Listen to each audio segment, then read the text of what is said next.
So if I potentially pitch down the kick drum, we're going to get a different sound again. Sounds pretty cool.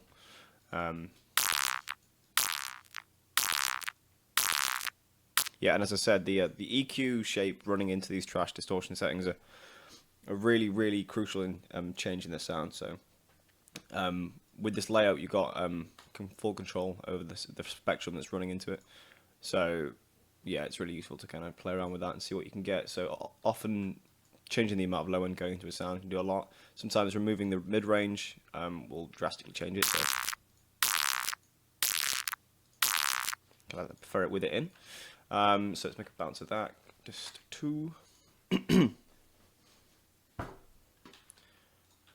Now, yeah, when creating these crunchy things, often putting a vocoder at the end of the chain or midway through it can be pretty cool. I've just got the demo of vocodecs here.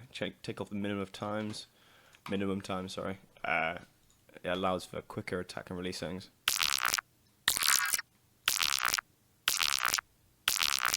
Sounds pretty mean. So these are the kind of sounds that I have in the back of my mixes, on top of the drums and stuff, making everything sound a little more aggy. Whew. Okay, so let's bounce it out.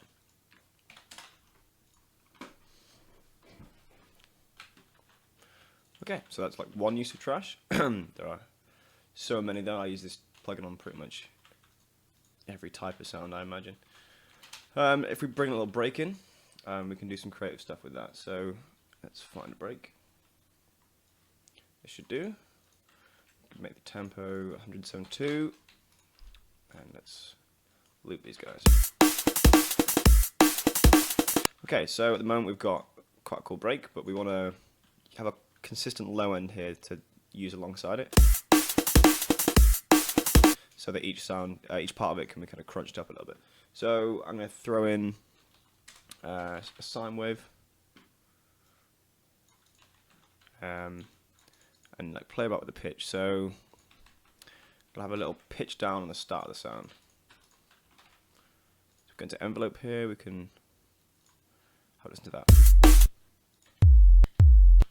Okay, so we're going to match the rhythm of the sine waves to the break. So its main hits are the kick and snare, which happen there, there, and there. So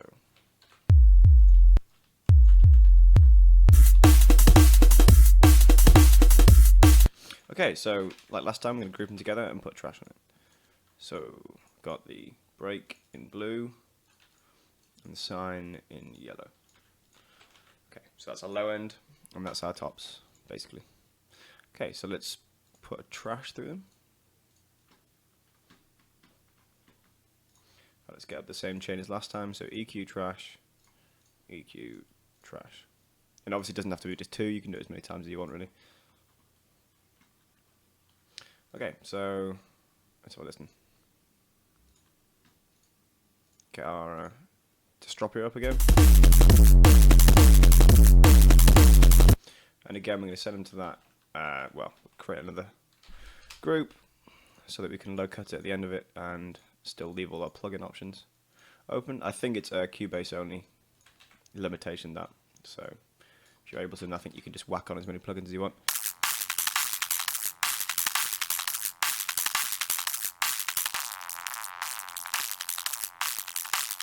Okay, so let's maybe play about with the pitch of these two. So if we go into this Cubase, this is just that pitching tool.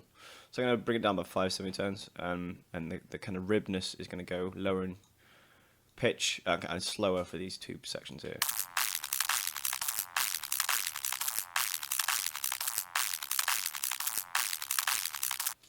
So we've got that. Let's play with it a little bit more. Maybe get a faulty up.